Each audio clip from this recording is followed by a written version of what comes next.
أعوذ بالله من الشيطان الرجيم بسم الله الرحمن الرحيم بسم اللہ الرحمن الرحیم قال اهبطا منها جميعا بعضكم لبعض عدو فإما يأتينكم مني هدى فمن اتبع هداي فلا يضل ولا يشقى۔ حضرت آدم علیہ السلام کا جو سارا معاملہ ہوا، اس درخت سے دانہ کھا لیا، پھر اس کے بعد کا جو مرحلہ آیا فبدت لہما سوآتہما، پھر ان کے جسم سے ان کے کپڑے ہٹ گئے، وطفقا یخصفان علیہما من ورق الجنہ، وہ پھر جنت کے پتوں سے انہوں نے اپنے جسم کو چھپایا۔ وہ کون سے پتے تھے؟ انجیر کے درخت کے پتے تھے۔ اب اس کے بعد کا جو مرحلہ تھا، اب حکم ہوا کیا؟ جس چیز سے آپ کو روکا گیا تھا وہ چیز ہو گئی۔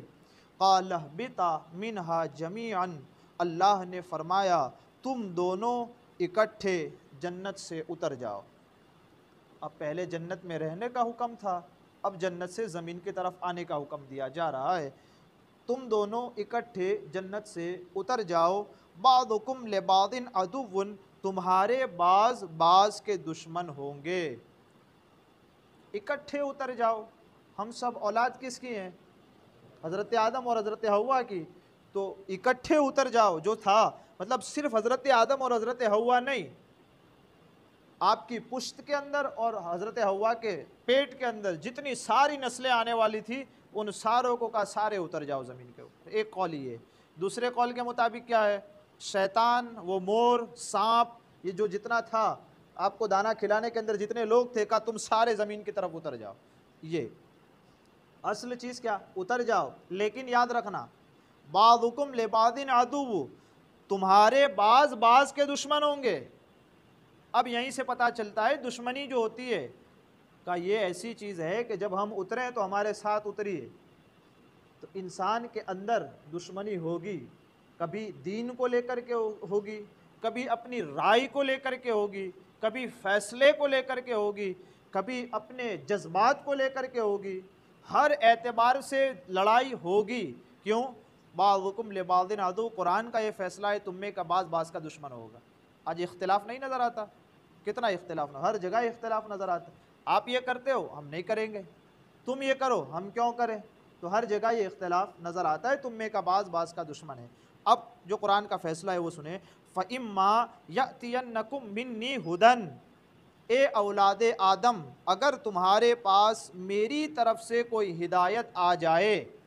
اب آپ اتر گئے نیچے زمین کے اوپر، حضرت آدم ایک طرف ہیں، حضرت حوا ایک طرف ہیں۔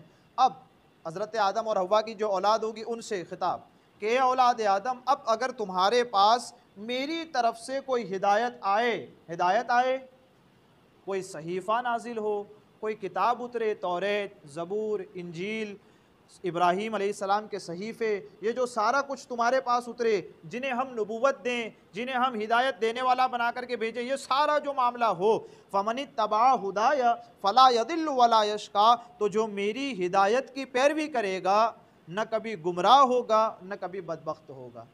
تو وہ نہ گمراہ ہوگا نہ بدبخت ہوگا۔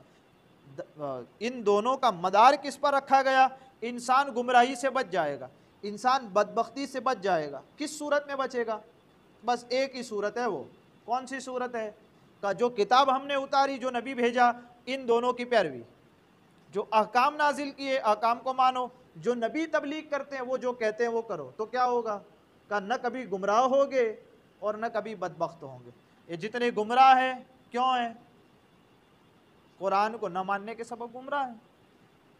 تو بنیادی چیز سمجھنے کی ابھی ہمارے اور آپ کے لیے کیا ہے کہ ہر وہ بندہ جو گمراہی سے بچنا چاہتا ہے، ہر وہ بندہ جو بدبختی سے بچنا چاہتا ہے اور نیک بخت ہونا چاہتا ہے، گمراہی چھوڑ کر ہدایت پانا چاہتا ہے، کیا کرے؟ دو چیز کا، قرآن جو اللہ نے اتارا وہ، اور جس نبی پر اتارا اس نبی کی سنت۔ قرآن کو مانے اور نبی کی سنت پر عمل کرتا رہے، وہ گمراہی سے بھی دور رہے گا اور بدبختی سے بھی دور رہے گا۔ جگہ جگہ قرآن نے کہا وَهَذَا كِتَابٌ أَنزَلْنَاهُ مُبَارَكٌ فَاتَّبِعُوهُ وَاتَّقُوا لَعَلَّكُمْ تُرْحَمُونَ، اور یہ جو وَهَذَا كِتَابٌ أَنزَلْنَا، جو کتاب ہم نے اتاری ہے تمہاری طرف، مبارکن، بڑی برکت والی ہے، فَاتَّبِعُوهُ تو اس کی پیروی کرو، وَاتَّقُوا لَعَلَّكُمْ تُرْحَمُونَ اور تقوی اختیار کرو، پرہیزگار ہو جاؤ تاکہ رحم کیے جاؤ۔ سبحان اللہ، رحم کیے جاؤ کہاں؟ کہ دنیا میں بھی رحم کیا جائے گا، قبر میں جاؤ گے تو رحم کیا جائے گا، حشر میں آؤ گے تو رحم کیا جائے گا، اور جنت عطا کر کے بھی رحم کیا جائے گا، ہر جگہ رحم کیا جائے گا۔ تو دوسری جگہ قرآن مقدس نے کہا وَاتَّبِعُوا أَحْسَنَ مَا أُنزِلَ إِلَيْكُم مِّن رَّبِّكُم ما انزل الیکم من ربکم من قبل ان یاتیکم العذاب بغتۃ وانتم لا تشعرون واتبعوا احسن، تمہارے رب کی طرف سے جو بہترین چیز تمہاری طرف نازل کی گئی ہے اس کی پیروی کرو۔ سبحان اللہ، اس کو مانو، اس نے وہ جو کہتا ہے وہ کرو۔ اللہ کی طرف سے سب سے بہترین چیز کیا اتاری گئی؟ کہا اس کا کلام، کس پر؟ کہا حبیب پر اتارا، کہا اس کی پیروی کرو، کہا اس سے پہلے پیروی کرو، کس سے پہلے؟ من قبل ان یاتیکم العذاب بغتۃ، کہ اچانک تم پر عذاب آ جائے گا، وانتم لا تشعرون اور تمہیں ہمیں شعور تک نہ ہوگا۔ یہ کیا ہو گیا؟ کل تک تو مالدار تھے، آج کیا ہو گیا؟ کل تک تو بڑے اچھے تھے، آج کیا ہو گیا؟ تو اس لیے ہمیں اپنی حالت بھی تھوڑی سی دیکھنی ہے، بربادی سے بچنا ہے۔ کہا کیا کرنا ہے؟ بربادی سے ہم اور آپ بچ سکتے ہیں کس صورت میں؟ کہا میرے انبیاء جو بھیجے ہیں ان کی پیروی کرو، قل ان کنتم تحبون اللہ فاتبعونی یحببکم اللہ۔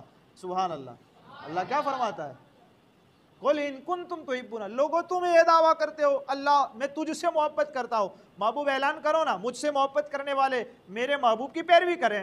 سبحان اللہ، میرے محبوب کی سنتوں پر عمل کریں، کیا ہوگا؟ یغفر لکم ذنوبکم، میں انہیں بخش بھی دوں گا، ان کے سارے گناہ معاف بھی کر دوں گا۔